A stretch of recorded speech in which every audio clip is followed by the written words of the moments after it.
Hello বন্ধুরা, কেমন আছো? আশা করি খুব ভালো আছো, আর আমিও খুব ভালো আছি। তো তো আমরা পার্কে গিয়ে কেমন কাউতালিগিরি করলাম সেটাই তোমার সাথে আজকে শেয়ার করবো। চলো দেখতে থাকো, লেটস গো।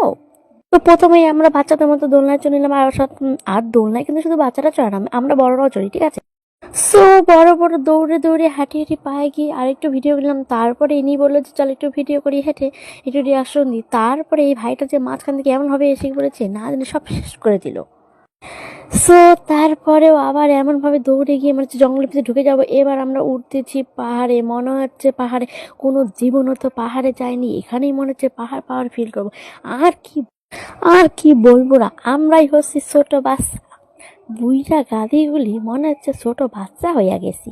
তো দেখো ঠাস ঠাস করে ফেলে দিচ্ছি একে অপরকে, মানে কি আর বলবো। তারপরে এই নিয়েও বাচ্চাদের দোল দোল করেছে। তারপর আমি আবার কি বসে থাকবো নাকি একা একা, ওদের মতো আমিও একটু উঠিয়া গেলাম। তারপর দেখো উঠতে গিয়ে ভাঙা যে ছিল একটু খেলাম না, এমন নেশায় পড়ে গেছিলাম খেলায়, ভাঙা যে ভালো কোনটাও জিনিস তা খেয়াল করিনি। তারপর উঠতে গেলে গাইস ধাপাস পড়ে গেলাম। তারপর দেখো এটাকে ছাড়ি না, এটাকে ছাড়ি কিন্তু এমনভাবে শুয়ে পড়েছিলাম, মানে পাশের লোকজন দেখে আমাকে হাসলো। তোরা হাসবি তো হাস, আমাকে তো আর কোনোদিন এখানে দেখবি না, তাই না বলো? আবার শুরু হয়ে গেলাম ঘুরে ঘুরে, একে বলছি আয় আয়, তাও আসে না, পরে বলবে নিয়ে যা।